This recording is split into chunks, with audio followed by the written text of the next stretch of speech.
Hey True Believers, Englentine here. So I've been doing this for a couple of years now, and about a year and a half has been dedicated to identity politics. Identity politics assumes that everything of anybody, no matter your color, race, religion, is the same.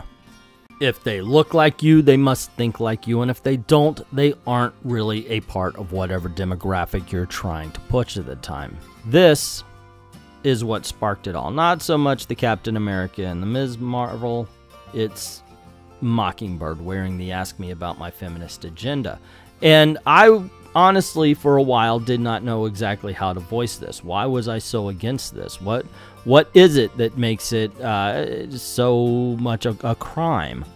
And that is the fact that it's not Mockingbird's feminist agenda. It was Chelsea Cain's. And that's been the biggest problem.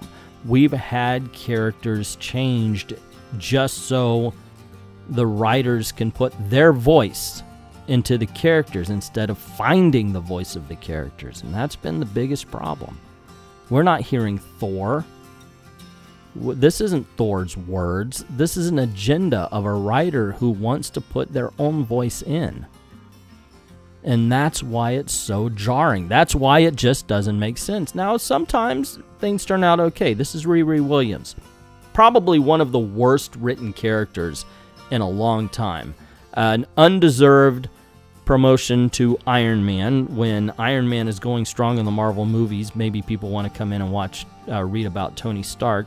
Riri Williams, Mary Sue, to say the least. An evil Mary Sue. She took over a country. She baited a teacher into calling her racist. So much wrong with her. But the biggest problem was that she was in the Iron Man book and not in Ironheart. That was the thing. Everybody was like, look, give her her own identity. Let Iron Man be Iron Man and Ironheart be Ironheart. Well, that's happening. So congratulations, we won that battle. And now it's up to Marvel to make her good enough for people to want to read. And I'm telling you, this design and art is not the right direction to go in.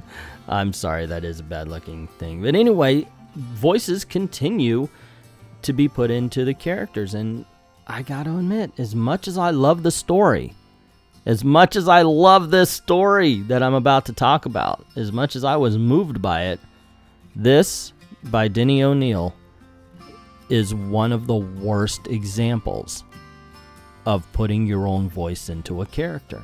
And now if you're wondering, even though he's the liberal of the group, you may think I'm talking about Green Arrow, but no, Green Arrow has always been a Batman clone up to a certain point. He had no real true identity, so I think that Denny O'Neil putting his voice into Green Arrow actually made him a little bit deeper. And yes, Green Arrow became the crazy social justice warrior. So now if you tell a story where he's the crazy social justice warrior, it makes sense. And I'm hoping that the crazy social justice warriors that watch this, that hate watch this, so they can bitch about it in the comments, realize, take Green Arrow, now give him the voice of Alex Jones. What do you think? Because that's what we're talking about here. That's what we're talking about. But that's not the character I'm pointing out. The character I think that Denny O'Neil wrote wrong was the Green Lantern. This is one of the most famous comic book scenes ever of all time. And it has a black man walking up to Green Lantern saying, I've been reading about you, how you worked for the Blue Skins, and how on a planet someplace you helped out the Orange Skins, and you'd done considerable for the Purple Skins, only there's skins you never bothered with, the Black Skins. I want to know how come. Answer me that, Green Lantern. And of course, they write and draw Green Lantern as humbled. I can't. And except for, yes, you can. One, you've been in outer space dealing with other planets. And two, even if it was involved with Earth, Green Lantern shouldn't be involved with the minutia. And okay, that might sound bad, but when it comes to somebody who's supposed to take care of a sector of planets, meaning I guess the universe, galaxy, the day-to-day running of lives is not in his jurisdiction. And he could say that. He could say, well, hold on, listen, dude, that's not how it is. I care about everybody, and I take care of this entire planet. And I thought, you know, that's where Denny O'Neil got it wrong. Because, of course, he wants people to feel bad, and they should if they are racially insensitive. If they're racist, then yeah, okay. And that's what he's trying to do. He's trying to make Hal Jordan feel racist when he wasn't. This is a tactic that's being used today even. Sorry, gang. He's a space cop. But this is definitely Denny O'Neil putting his own voice into the Green Lantern. I think it's perfect for Green Arrow. Like I said, it gave him depth, and it's carried on. And Green Arrow is the character for the crazy SJW logic.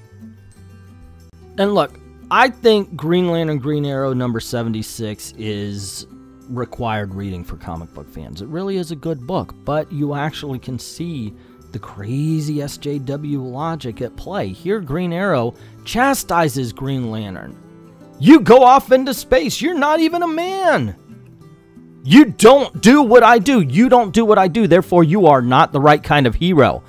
You don't believe the way I believe. You're not a real black man. That's what we're hearing today from the crazy SJW side. And he goes on. It's not just that. He literally compares Hal Jordan to a Nazi because he says, I have a job to do.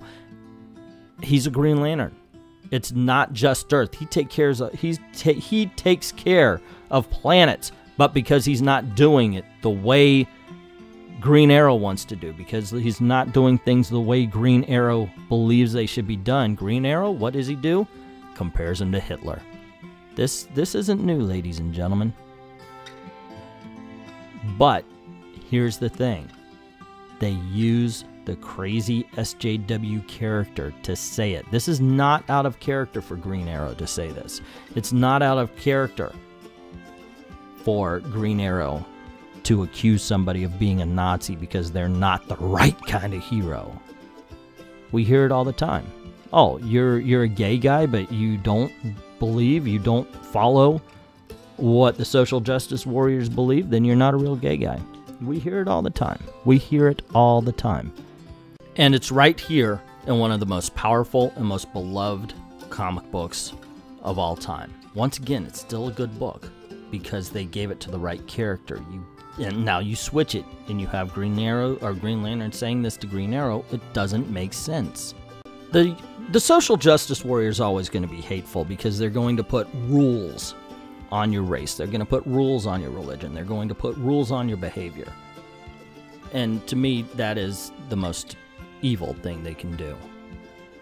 Comic books have always, the comic book community has always been about acceptance. I've said this before. It doesn't matter. Male, female, black, white, Latino, does not matter. Able-bodied, crippled. Doesn't matter. It was the place you go to be accepted. It was literally the place for anybody. A lot of times, people outside would see us as geeks, as nerds, back when geek had a bad connotation to it. And they would see us that way because we read comics. They would see us as outsiders because we read comics, or we played Dungeons and Dragons, or for a while video games before they really hit. Or anything that you love, anything that is now the culture, was the subculture. And we got ravaged for it. And the one place you could go to was the geek culture. The comic conventions, Lord in heaven, they were a place of acceptance. And I'm using past tense here because the social justice warriors come in. And do you know what we're finding out now? Is that according to people who've been in the business for 40 years, it isn't like that. No, women aren't allowed in comics. Women aren't allowed in comics to write them. Women aren't allowed to read them. Or at least, you know, that's what they're saying now. Nobody ever said that before. Nobody ever had that feeling. Nobody ever had that thought. They were for everybody. But according to even some people that you would never believe would ever say that. Scott Snyder believes that up until now, comic books were an unacceptable hobby for women. We were like, ooh, get them girls out of here. Imagine you find somebody like Mark Waid, the writer of Kingdom Come, the writer of Flash, Legion of Superheroes, did great runs, only to find out that for the longest time he did nothing to help women. He did nothing to make sure that this was an open society, that this was an open community, until people started making enough noise. Because if what they say is true, then Ron Mars, the person who will jump down your throat because you don't like Iceman, did nothing to make the community better. See, I don't believe what I just said. That's the difference. I see this whole thing for how crappy it is. I see it for basically the flaws that they're bringing up. Yes, this community has always been welcome. The problem is we want our characters to have their own voices. Gail Simone recently said something about, oh, it's time we have a black this, and usually they mean a white character. You know, oh, why don't we have a black Spider-Man? Well, now we do, Miles Morales. I think they should give him his own name and his own identity, and therefore I'm a racist. And here's the reason. Because they see putting a black person in the role of Captain America as something triumphant. I see it as it's racist, because you are saying that black people cannot carry a character. You cannot create a black character and make it popular. It just won't happen. You have to take the white name and put it on them in order for them to do anything. I see that is a form of bigotry and racism. But because I say let's promote the black characters that are out there, let's put Icon in a movie. Do you know how many people are crying out for a Static movie?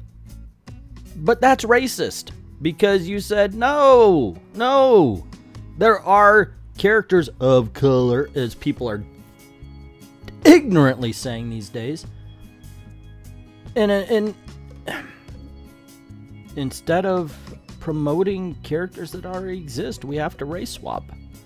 Now, here's the thing. People don't need to see people look like them to be inspired by them. It doesn't happen. It does not. That is something that the comic book creators believe that is an absolute falsehood. People have been inspired by characters no matter the race because of who they are, and that's what matters. Who they are, not what they are. And that's where things are just derailed. It's like people, they just don't understand that anymore. It doesn't matter what, it matters who. But to say that is racist these days. That makes you a Nazi these days. And that's what I thought the big fight was. That's what I thought the battle was. That's why I jumped in. That's why I made that first video. Because I saw this. I saw, wait a second. You know, you're twisting the characters because you have an agenda. Why don't you put your own character out there? Why don't you bring in a character that actually has put their voice out there rather than your own? Why are you doing this? Why is it that you have to make Thor a woman and call her Thor when Thor exists? Why not Lady Jane? Why not anything? Give her her own identity. It just doesn't make sense to me. That was the big argument, and because of that, once again, Nazi. No, I think I have a valid point there. Let's promote more female characters. But saying that makes me sexist. I'm a misogynist because I believe we should promote female characters. And we should actually make them feminine, because femininity is strength. Now, some people heard, wait, no, you're like the Force is feminine. Oh, fuck you. You weak little shit. Yeah, and I do see people like that. Just because you say one doesn't mean the other. You said femininity is strength, so you don't like men. You think men are weak. No. One doesn't mean the other. So back off, you wimp. Yeah, I see a lot of people as that way. I'm sorry, but if you get easily triggered by something some guy says on a YouTube channel to the point where you write a 17 paragraph insult late. I've gotten it before. It's kind of funny. You can't insult me, by the way. I mean, you can try, and if you do, I applaud you. If you do well, I like a good insult. So, yeah, if you do well, that'd be kind of cool. This whole train started wanting to save comic books, but I don't think Comicsgate is about that anymore. And the further you get away from Comicsgate, the more your message is going to be heard, I think. Comicsgate is dead. Not the movement, not the battle, not the fight, just the hashtag.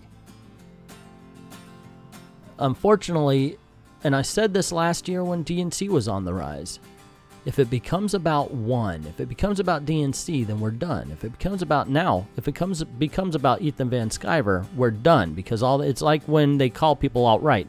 They don't give a fuck. They don't know who you are. But what ends up happening is, if they can do that, if they can label you easily, then you're done. It's got to be about the idea.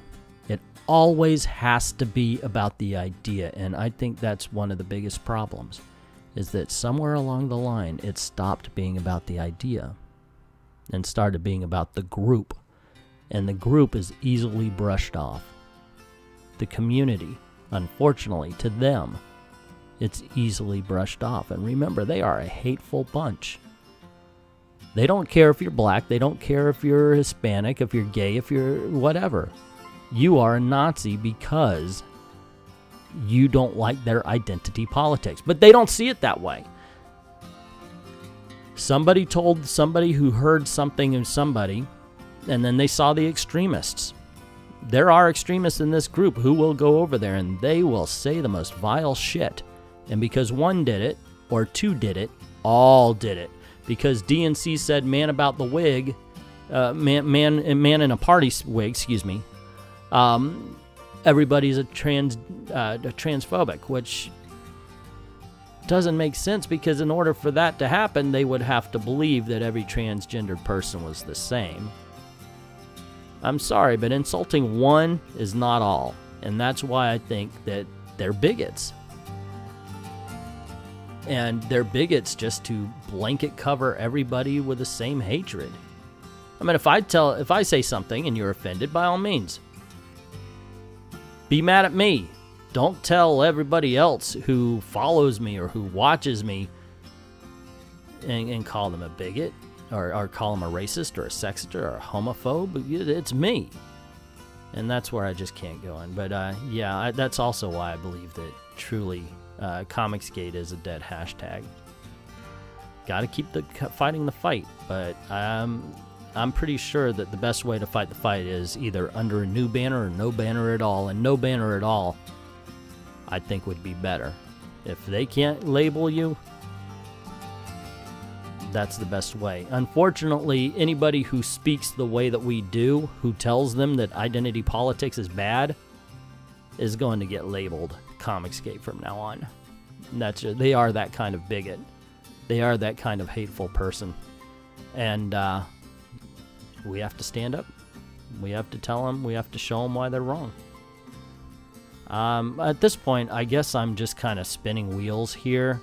I'm more pondering. I can tell, because I've just kind of gone off on a tangent, and I'm like in my head a lot. So really, I am spinning wheels here, guys.